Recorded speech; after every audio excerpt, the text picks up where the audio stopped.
De retour dans l'Africa Newsroom pour la deuxième partie. Nous sommes toujours en compagnie de nos éditorialistes Jean-François Kandikombe, Samuel Gembok et Alfred Chango. Tout de suite, le dossier du jour.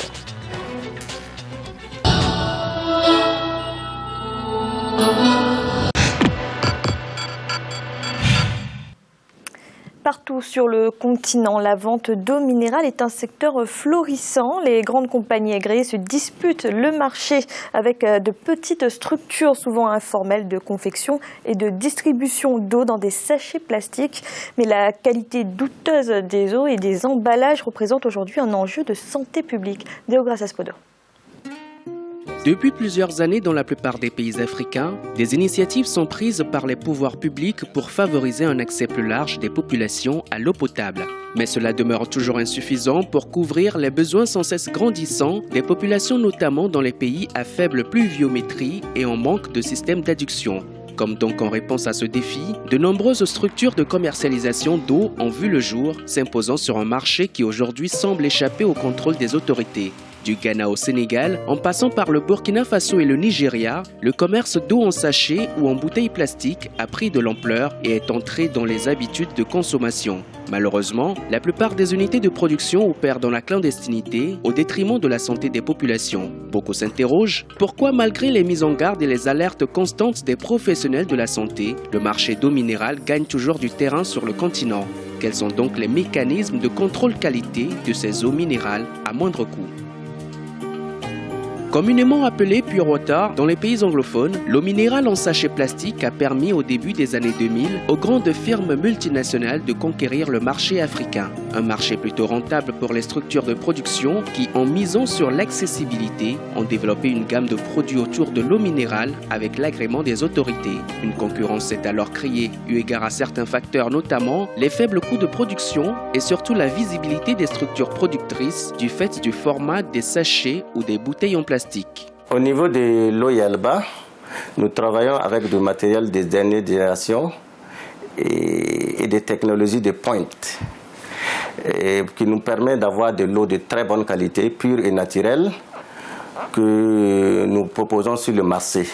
Both of them we are producing them in large quantity. Généralement, nous produisons en grande quantité et en particulier du Pure Water en sachet beaucoup plus que les autres formats. Nous avons obtenu l'agrément des autorités et nous sommes sur le marché. Souvent, les consommateurs doutent de la qualité et s'interrogent sur la provenance de l'eau, mais ils la consomment quand même. Nous vendons plus rapidement cette eau en sachet que celle en bouteille plastique. De l'avis de certains spécialistes, les eaux en sachet plastique sont venues combler un manque crucial d'eau potable dans la plupart des pays africains. Pour bon nombre, consommer de l'eau minérale à prix dérisoire, nonobstant sa qualité douteuse, s'avère être plus une question de survie que de santé.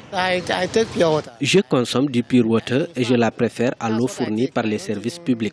J'ignore les conditions dans lesquelles l'eau en sachet a été produite, mais je pense qu'elle n'est pas de mauvaise qualité. Elle doit être meilleure que l'eau de pompe.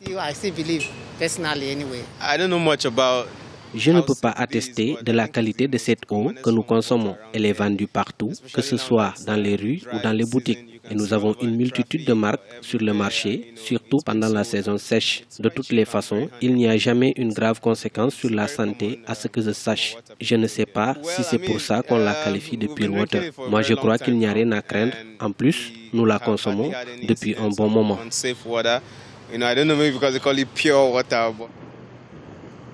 Au Burkina Faso, la production d'eau minérale est également un secteur d'activité florissant. Le pays compte près de 500 marques d'eau en sachet plastique, mais seulement 25 unités industrielles ont été agréées par les autorités. Nous sommes ici au Laboratoire national de santé publique qui est en charge de la sécurité alimentaire et qui vérifie les productions d'eau sur l'ensemble du pays pour un respect des normes d'hygiène et de qualité. Nous travaillons au diagnostic des risques que présente une eau mise à la consommation humaine à travers le contrôle de certains paramètres. Alors les paramètres sont microbiologiques et physico-chimiques. Donc je peux vous citer un exemple de paramètres microbiologiques. Lorsque nous faisons le test, le contrôle de l'eau et que nous trouvons des coliformes, les coliformes sont des signes de manque d'hygiène dans l'environnement où cette eau a été collectée. Ça peut être aussi la présence d'arsenic, de plomb, de mercure. Que ce soit au Burkina Faso ou au Nigeria, malgré les mises en garde, nombre d'unités de production d'eau échappent encore au contrôle des autorités. Pourtant, ce sont elles qui produisent des milliers d'eau en sachets et bouteilles plastiques par jour et déploient tout un dispositif pour la distribution. Pour réaliser le maximum de bénéfices, elles produisent en importante quantité, recrutent autant de distributeurs et peuvent multiplier les marques pour gagner la confiance de la clientèle. Le marché est de plus en plus concurrentiel et c'est l'une des raisons pour lesquelles vous y trouverez plusieurs marques d'eau minérale. Si votre eau est de bonne qualité et que votre marque est attrayante, vous êtes sûr d'écouler vos produits. C'est vrai aussi que nous avons certains soucis. Quand vous avez des employés à payer, il vous faut conquérir un marché plus important.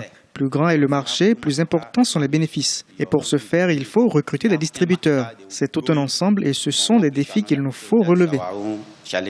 Malgré les conséquences sur la santé des populations, les Pure Water continuent d'être vendus dans plusieurs pays du continent. Parfois, les autorités publiques ou autres associations de consommateurs effectuent des contrôles inopinés dans certaines structures malgré leur agrément pour s'assurer de la qualité de leur production. Mais les consommateurs ont également une part de responsabilité. Le manque de moyens financiers semble être le principal argument au détriment de la santé. En 2012, au Cameroun, la Chambre nationale des consommateurs avait assigné en justice une quarantaine de marques d'eau minérale suite à des plaintes de nombreux consommateurs. Au Ghana, l'eau vendue en sachet ou en bouteille plastique avait été soupçonnée d'être à l'origine d'une épidémie de choléra qui a fait plus de 600 victimes en 2014. Pourtant, les populations continuent d'en consommer. Jean-François, est-ce que c'est surprenant que malgré leur danger, ces eaux minérales continuent de gagner du terrain sur le continent ? D'abord, il est normal de boire, Fanny. Il est normal de boire, de préparer à manger, de se laver. Donc, on a besoin de l'eau. Le paradoxe, en réalité, tient dans le fait que, au moins les pays d'Afrique subsaharienne disposent d'une telle réserve d'eau que le reportage que nous avons vu, qui conduit en fait à ce que l'État se soit presque totalement désengagé et qu'on fasse de l'eau une denrée, en tout cas un bien de commerce, presque exclusivement, c'est un paradoxe, c'est même pas acceptable dans les conditions où nous sommes. Sachant que donc les gens, j'ai bien aimé lorsque tout à l'heure le représentant de Fari disait mais bon, l'eau, de temps en temps il y a des doutes dessus, mais les gens ils boivent quand même. Vous avez un système en Afrique qui est une sorte de système de théorisation de la sélection naturelle. Il boit, il a les microbes, et puis s'il est suffisamment fort, au bout d'un certain temps, il va survivre. S'il ne survit pas, bon... Voilà, mais vraiment, il y a quelque chose d'incompréhensible là-dedans. Je ne parle pas des petits vendeurs, etc., de l'entrepreneuriat qui se fait autour de l'eau. C'est une capacité, pas d'innovation, mais il y a une capacité d'entreprise qui pourrait être dirigée vers autre chose que vers ce produit de première nécessité qui est nécessaire pour la santé des populations et qui est nécessaire aussi. Daouda disait, je crois que c'était hier ou avant-hier, que l'eau, au moins en Afrique subsaharienne, devrait être gratuite. On ne comprend pas. Il y a un juste milieu entre la gratuité parce qu'il il faut du matériel pour traiter l'eau, il faut des produits, etc. Et nos États ne sont pas en mesure de pouvoir supporter ce coût-là intégralement, mais il y a un juste milieu entre le fait de rendre l'eau gratuite et de rendre l'eau absolument payante. Et je suis persuadé que ce système des sachets que l'on a imposé en Afrique, enfin qui s'est imposé en Afrique, c'est un système qui fait que l'eau revient beaucoup plus cher que dans des pays comme les pays industrialisés tels que la France, les États-Unis, en Europe ou en Asie d'ailleurs.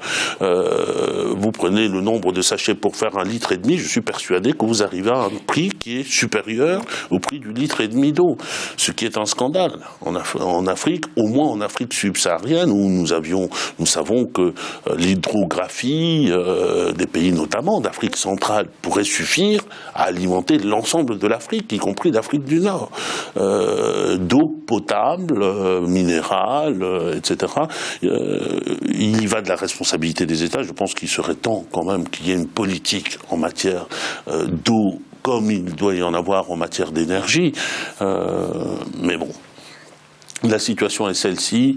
Nous avons réussi à en réchapper jusqu'à maintenant, et puis un certain nombre vont réussir à en réchapper. Bon, ça nous a créé des anticorps, nous devons être particulièrement solides. Samuel, qu'est-ce que doivent faire les États désormais?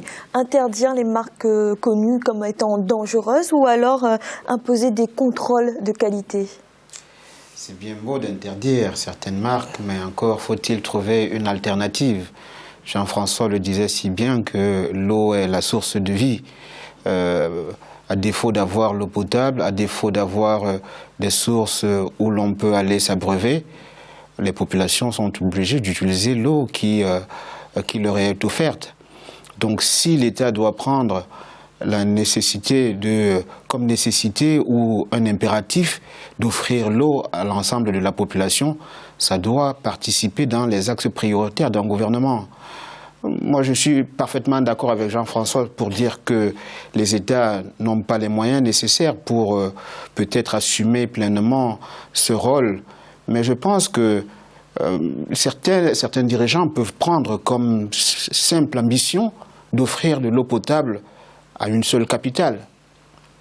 Ce qui est dommage, c'est de remarquer que dans la plupart de nos capitales, que ce soit à Yaoundé, à Douala, à Libreville, à Ouagadougou, il est difficile de trouver une capitale qui puisse offrir aux populations de la ville de l'eau potable. Et ça, c'est très alarmant, c'est très inquiétant. C'est vrai que l'eau que les uns et les autres consomment et que nous tous nous consommons nous a amené à développer des anticorps, comme le dit si bien Jean-François. Mais en même temps, personne n'imagine les conséquences de cette insalubrité sans cesse, qui devient d'ailleurs quelque chose de quotidien. Donc il faut vraiment que l'État puisse agir à ce niveau. Ça rentre, si l'eau est la source de vie, l'accessibilité à l'eau doit être une obligation pour l'État. Ça doit rentrer dans les domaines régaliens de l'État. La plupart des sociétés nationales qui ont fourni et distribué l'eau après les indépendances ont quasiment tous été privatisées. Et quelles sont les solutions qui ont été apportées? Donc il faut qu'il y ait un audit sur la question de l'eau dans la plupart des États et qu'une réflexion à proprement parler soit faite pour voir dans quelle mesure il faut trouver des solutions urgentes à l'accès à l'eau potable. Parce que si les populations continuent à vivre déjà dans l'insalubrité, ils n'ont pas de logements décents, ils n'ont pas une alimentation décente. Si l'eau est déjà souillée et qu'ils arrivent à la consommer en permanence, ça ne fait que développer des fragilités. Et si on se projette, pour ceux qui sont des démographes, qui se projettent sur 2050, où la population sera de 2 milliards de personnes, ces personnes seront-elles en bonne santé si déjà à la naissance, elles sont davantage, elles sont davantage condamnées, leur destin est davantage condamné parce que vivant, naissant dans la promiscuité, ceux-ci n'ont pas de protection pour l'avenir. Et donc, c'est une question qui doit attirer l'attention de tout le monde, et notamment les hommes politiques qui doivent prendre des décisions tous les jours. Peut-être que ceux qui sont dans les palais ne subissent pas ce poids, mais ceux qui observent de près ou de loin, ces gens qui consomment cette eau souillée sont durement frappés de constater que rien n'est offert comme alternative. Alfred, cette industrie de l'eau minérale qui se développe de manière anarchique, c'est finalement la conséquence de ces États qui ont failli dans leur mission d'apporter de l'eau potable aux populations? Pas nécessairement, hein. C'est-à-dire qu'au fond le capitaliste ou l'entrepreneur qui veut investir le secteur de l'eau, quand il constate qu'il y a des carences publiques, lui s'engouffre dans la brèche et puis il propose justement son eau.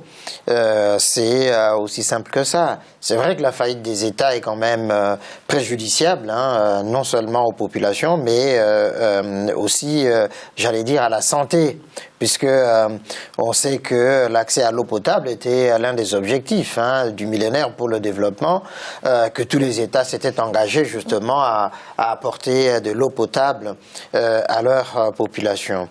Et donc, ces entreprises s'engouffrent. C'est pas toutes qui offrent de l'eau de mauvaise qualité, qui entraînent des maladies diarrhéiques, qui entraînent le choléra, etc. Mais les petits producteurs ou les vendeurs à la sauvette de la rue, ben, eux aussi s'engouffrent sur cette brèche-là parce qu'ils savent effectivement que les gens ont besoin de boire. Alors, les sachets, c'est exactement ça, ou d'autres qui réutilisent les bouteilles en plastique. Alors, moi j'ai assisté à quelque chose d'extraordinaire à Kinshasa il y a quelque temps, effectivement. On voit proliférer des entreprises qui exploitent l'eau de source, etc. Mais à côté, il y a tous ces vendeurs à la sauvette, dans l'informel, alors qui réutilisaient les bouteilles en plastique jetées, abandonnées. Puis à un certain moment, finalement, les autorités se sont dit, mais il y a beaucoup de conséquences au niveau sanitaire, mortalité infantile élevée, etc. Il ne faut pas réutiliser. Alors il y a eu des campagnes de publicité comme ça, énormes pour dire, ne réutilisez pas ces bouteilles d'eau jetées comme ça qui traînent parce que ça sont des vecteurs des maladies. Plutôt, vous les récupérez, vous les ramenez dans les usines, ils vont vous payer et donc du coup, il y a ce recyclage qui se met comme ça en place et petit à petit, les gens ont fini par comprendre que, bien sûr, l'État a failli parce que, enfin, il y a une régie des eaux, régie nationale des eaux au Congo, mais vous ne pouvez pas boire de l'eau du robinet. Parce que vous buvez tout de suite là, mais vous êtes terrassé. Donc du coup, mais les gens, ils sont obligés d'aller acheter ces bouteilles d'eau là. Et donc effectivement, il y a une faillite là, mais c'est vraiment un devoir pour les États de prendre la mesure de l'importance. De toute façon, c'est la guerre d'avenir, la question de l'accès à l'eau et à l'eau potable. S'ils n'en prennent pas conscience aujourd'hui, demain, ils vont être contraints justement à gérer les crises que ça va entraîner. Mais il faut effectivement, les deux secteurs peuvent coexister, c'est-à-dire que en réalité là, on a sauté comme une étape.